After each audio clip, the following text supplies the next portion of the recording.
Hello, and welcome to Mental Health Matters. I'm your host, Liz Lang.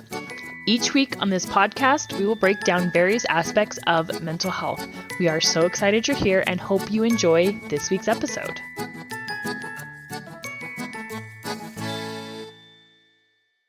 Hey guys, Liz Lang here with Jeremiah and Selina Woodruff from Core Connection. And this week we are going to get into the power of listening, how to truly hear your teen. But first, we are going to start with our parenting moment. And as a reminder, the parenting moment is just either something we learned this week, could be something funny that happened, something that went well. So I have this week's parenting moment because I feel like it is applicable to what we're going to talk about this week.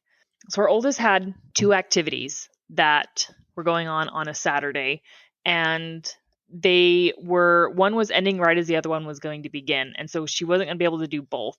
And one was rock climbing and the other one was D&D. And we really wanted her to go rock climbing because D&D, and we love her doing D&D and she loves it. And, we don't have a problem with it, but it's every weekend. It goes on every Saturday. And so we're like, okay, rock climbing, we want you to try new things. We want you to be active. We want you to go do rock climbing. And originally we were just going to make her do rock climbing. We just weren't going to give her a choice, but she'd already hinted that she would much rather do D&D. And so I'm like, okay, I thought of you guys and I'm like, let's hear her out. Let's at least listen to her. And so we brought her in and I'm like, okay, tell me about this. Tell me what is so important about D&D. And so she's like, oh, I love D&D. It's my favorite thing. I was sad to miss it even to go to Kings Island, which is an amusement park. And so we're like, okay, what if there is a compromise here? And so we actually managed to come up with a compromise because we're like, okay, we'll go to rock climbing. We'll leave early. And then that way, and you'll just be late to D&D. And she didn't love the idea. She still didn't want to go rock climbing, but she was at least okay with it. And so everybody was kind of getting what they wanted. And so I just feel like it was a really good moment of listening for us, of just listening to her and taking into account her thoughts and feelings and finding a compromise. And then we kind of felt bad because she rolled her ankle really bad. Oh, ouch. Oopsie. Yeah. Anyway, so I just thought it was a good learning opportunity and a good compromise situation for us. And she felt listened to, which is what we're going to get into today. That's awesome. So listening helps build trust and emotional safety in kids. And we kind of talked about this in the week before, where people just like to feel heard. It feels good to be understood. And sometimes there's room for compromise and sometimes there isn't. So let's just kind of start there about why listening is so important to teens and, just to people in general. I think we all want to be seen and heard, right? We all want to be validated. So it makes sense that teenagers, when they're trying to figure out the world and trying to figure out who they are and who they trust, of course, they're going to want to be validated and understood and heard in the things that are important to them or what they're experiencing. Yeah, when our children don't feel like they're heard, they don't feel important. And when we don't listen to what they have to say, they're going to become less and less willing to come and chat with us about whatever it is that's going on in their lives. So we want to create a culture of listening within the home. Yeah, absolutely. And, this can start at a very young age, right? So, even with young kids, even just validating what they want can be really powerful. And little kids often want what is not good for them. I really want to go outside. And you're like, it's like -3 degrees outside. We're not going outside. But just listening to them and saying, oh yeah, I know, I understand. You want to go outside. I hear you, but we can't do that right now. And giving them the explanation. So, that can just be incredibly helpful because it helps them to feel that you at least care about what they say. And you're not just this dictator, saying this is what it is, this is what we do, and this is why, right? So it's about building that connection is what listening can really help do. And I think another important thing to talk about when it comes to listening is validation doesn't always mean I agree with you, right? So because a big part of growing up and teens is becoming autonomous and individuating from mom and dad. And that often can mean, developing ideas or thoughts that are maybe contrary to what you've taught them, or just maybe kind of like way out in left field. And it can be really kind of scary sometimes as a parent, like, wait, you believe that? That's not what I taught you. And in those moments, it's more important just to say, okay, go into it. Tell me about this. Tell me how you came to this conclusion. Tell me about these thoughts. And it doesn't have to mean I agree with you. I agree with what you're saying. It just simply means I hear what you're saying and I understand your point of view. Yeah, I love that idea of that you mentioned a moment ago, that listening creates connection. Mm-hmm. And it really is the basis of that connection, right? As we listen to our children, we truly hear what they're saying. They will feel more connected to us, and we'll feel more connected to them because we understand where they're coming from. When we brush off children and we don't give them the attention that they deserve, we damage the connection. And like I said a moment ago, it's less likely that they're going to want to share. And then when you look at validation, you're absolutely right. It doesn't mean that we agree. And our children need to know that what they feel and experience is valid, what they think is valid. Even if we think it's wrong, it is what they think and it's what they believe, what they're experiencing. And so when we give them an opportunity to be validated, again, we go right back to building connection. Yeah, and just helping them to learn to advocate for themselves as well, and to speak up and to have their opinions voiced and heard. And that's important when they get into adult relationships, is I think if we stifle kids too much and if we stifle their thoughts and their opinions, they're going to have a harder time voicing their opinions when they get into an adult relationship. And we want them to have that ability to be able to stand up and say, well, I think that it should be this way. And it helps teach them conflict resolution as well. And just, being able to see the other person's point of view. Kids aren't inherently empathetic. And empathy is something that we teach, and mirroring their emotions and saying, man, I can see what you're feeling, or I can see how this moment is for you, is a really great way to help model effective emotional coping behavior. Yeah, it definitely teaches that emotional resilience and helping them to identify and recognize what they are feeling and experiencing. Yeah. So another important component of listening is the difference between hearing and active listening. And I like to look at this as a difference between listening to respond versus listening to understand. So when you're listening to respond, you've taken something they've said and then you're formulating your own response in your head, and you're already thinking, how soon can I get my response out? Whereas if you're listening to understand, you're actively listening, your mind and your attention is focused on what they're saying, not what you're going to say next. And that can be a subtle thing, but it's a completely different conversation when it comes down to it. Yeah, so something I had to learn years ago, and I still have to remind myself and continue to learn it. I had a specific daughter that it was challenging for her when she would try to tell me something, because what I would do was automatically try to fix it for her.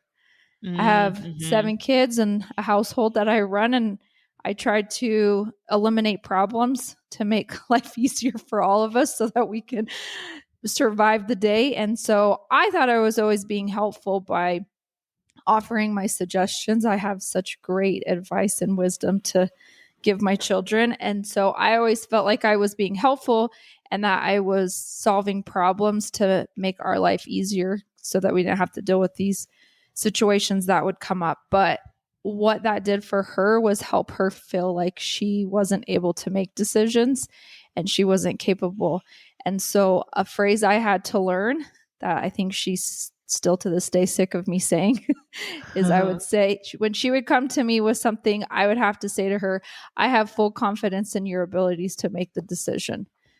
And it was a good practice, and it still is now for me to realize that she wasn't coming to me to solve the problem. She just needed somebody to listen and hear about what she was struggling with, and so that she could work through that. And actually, when I was able to turn that around and give her that responsibility and have that confidence in her, it really helped her in her life to be able to make those decisions. Even when it wasn't what I thought she should be doing or how she should handle it or cause more problems, she was able to learn from those situations and work through them. And then it built her confidence in knowing that she could make those decisions and work things out in her life. So a really good thought, or another way to say it, is this is not my problem to solve. Which is good advice in general, I think, for just any situation. Anytime someone comes to you, is sometimes they just need to vent. Yeah, I think Selina does a great job of this. I've heard her say to our children and even others many times, do you want my advice or do you want me to just listen? And sometimes asking that clarifying question is super helpful, because when they say, I just need to talk and I don't want you to solve the problem, it's actually easier to move into that listening, active listening mode rather than trying to form a response or solve the problem, because now we can just sit back and listen to what's being said. We can use those good active listening skills like reflection of feelings and restating what's being said so that we fully understand what it is they're trying to share with us. Maybe another approach to this, to get your brain where you want it to be, to actually listen and not just respond with what you have to say, is coming from curiosity and asking yourself, I wonder why that they feel this way. I wonder what they're experiencing.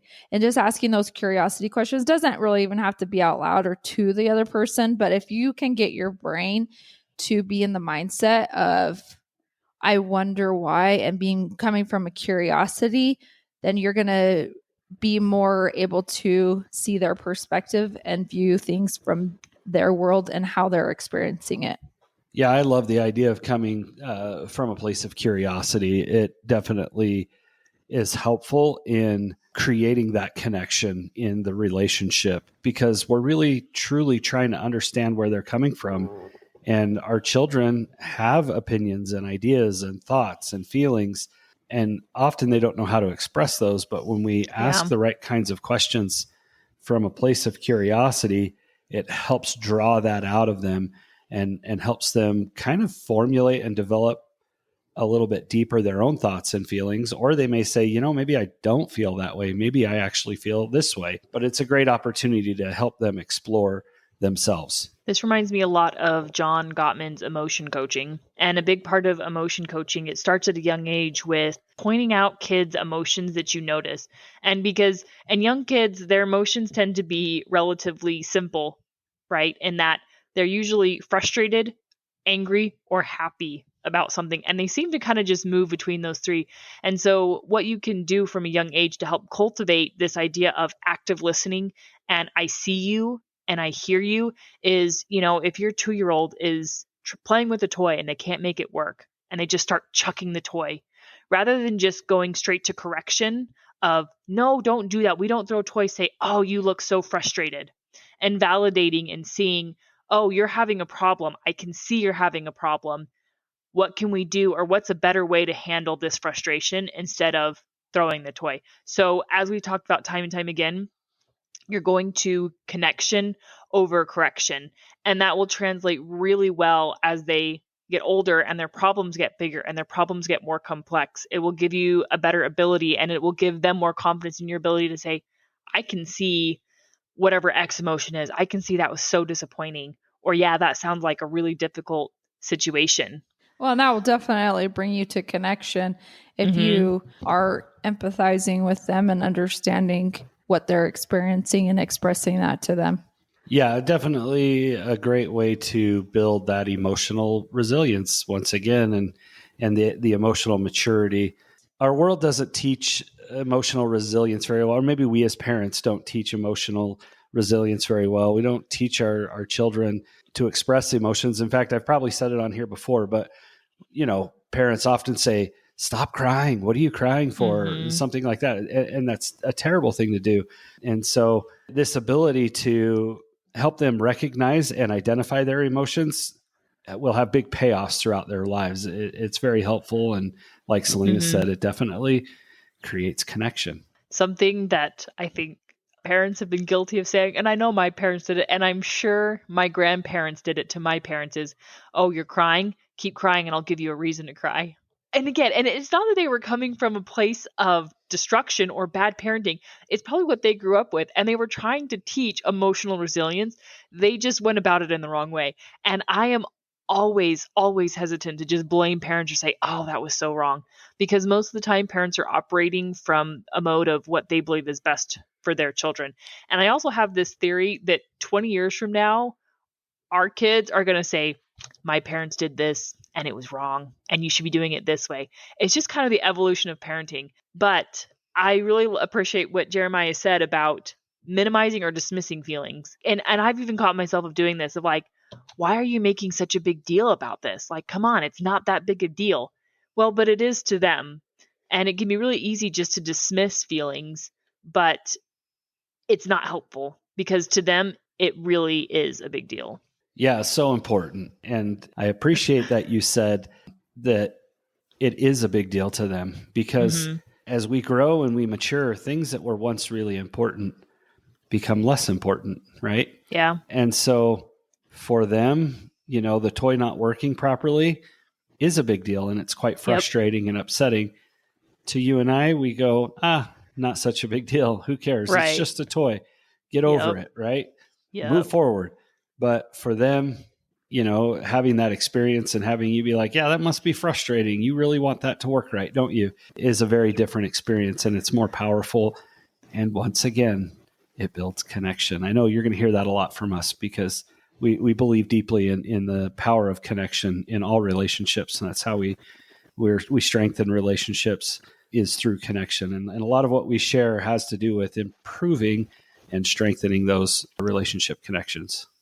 Yeah, another way that I think parents can do this is when maybe a friendship or some type of a relationship comes to an end. It can be really easy for parents to say, oh, you'll make more friends, or, this is just a part of life, or this is just going to happen, right? Friends are going to come and go. It can be really easy to say those things, but that's dismissive, right? And so we don't want to do that, because this is maybe the first time they've experienced, it's a big deal to them. And, for kids, friendship means everything, right? Friends are really important to them. And so just going deeply into that, and maybe even, as Selina has mentioned, coming from a place of curiosity. Well, tell me what that's like for you, or tell me how you experience this, or, how are you feeling about this? Is this something you want to change, right? And so asking more follow-up questions and delving deeper into the problem. Oh, that was beautiful. I loved all those questions.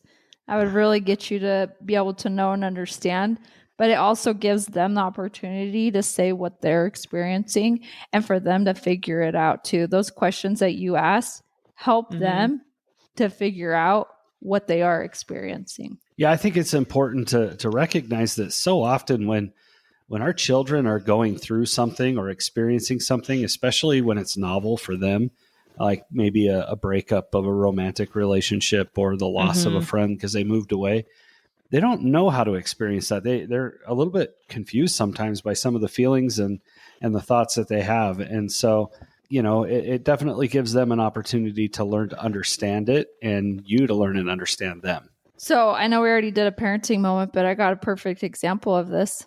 Let's do it.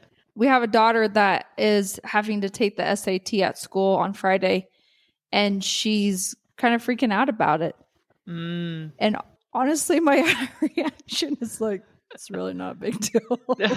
Right? In my mind, I'm like, what are we freaking out about? Like, it's not a big deal. Like, just go take the test.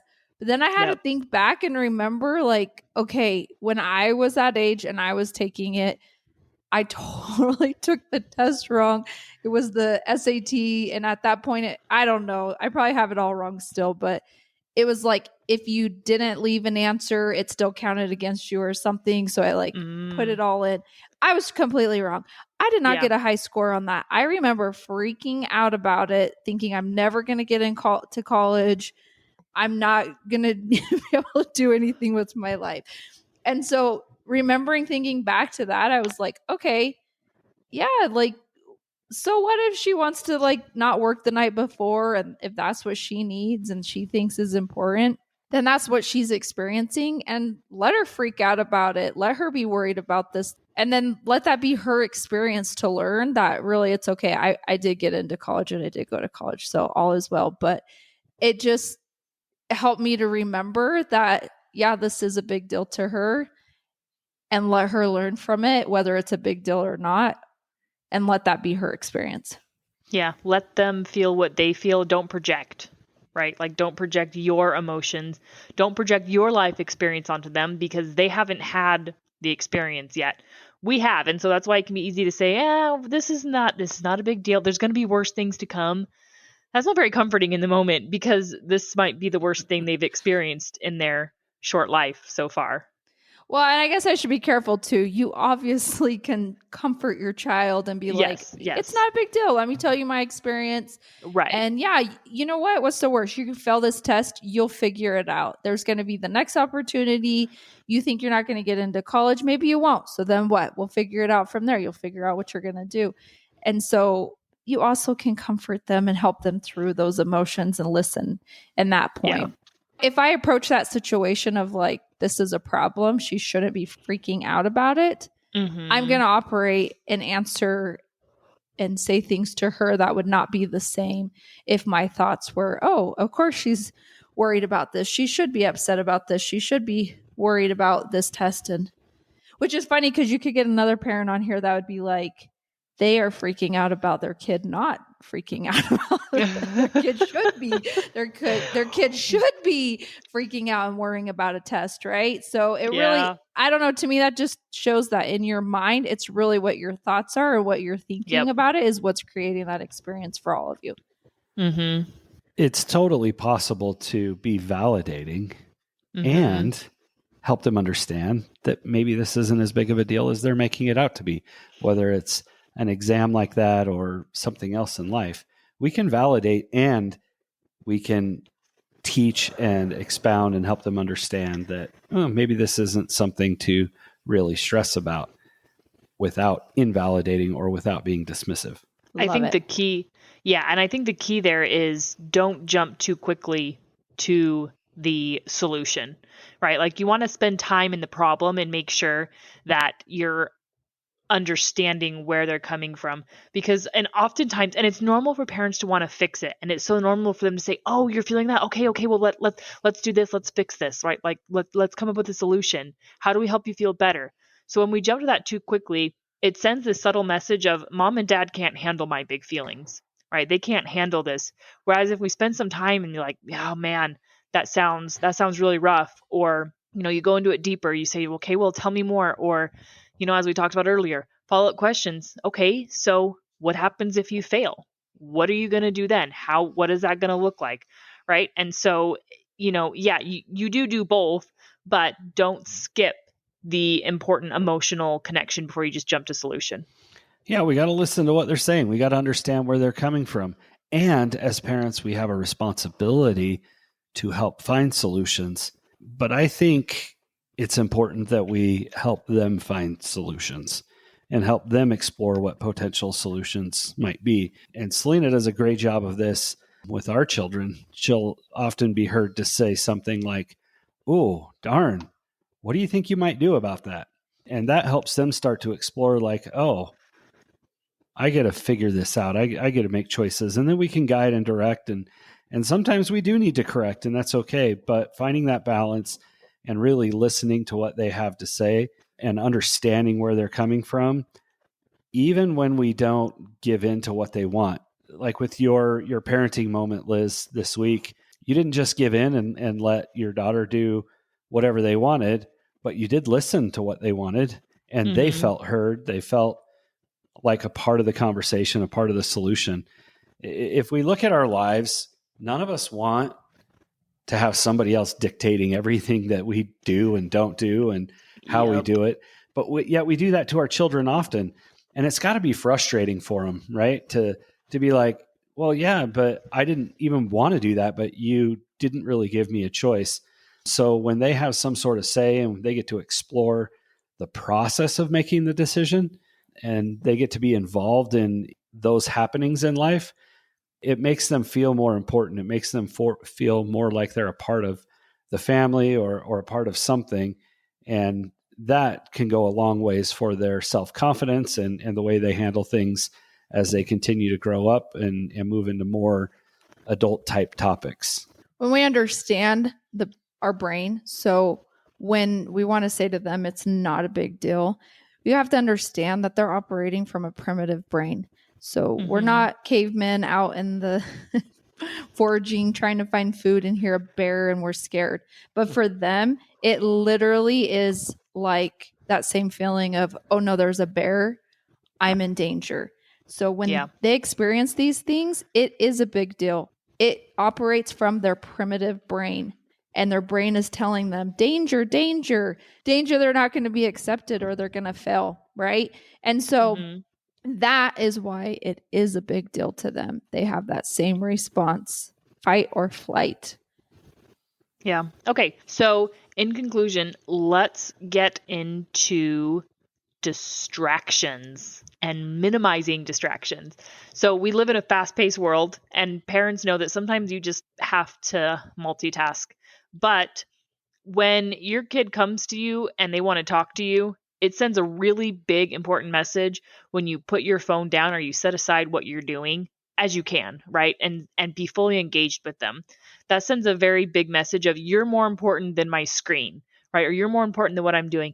And I get it. Sometimes you can't do that. I mean, I love it when my kids just come chat with me. Sometimes my oldest will do that. She'll just come in and she'll just want to chat with me, and I'm cooking dinner or maybe I'm doing laundry, and she just wants to chat, and I love that. And I can still engage with her and be involved in what I'm doing.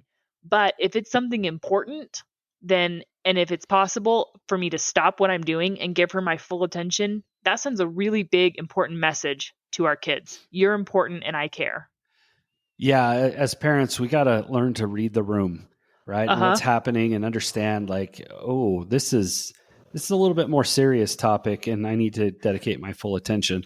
And I'm probably going to get some hate for this, but none of us are actually very good at multitasking. Some of us think we are. It's true. But we're really not. And in fact, what's actually happening, if you're reading something on your phone or you're scrolling Facebook and listening to a conversation with your child, you're rapidly switching from focusing on the social media page and hearing what your child's saying, and you're not getting the full piece of either one of them.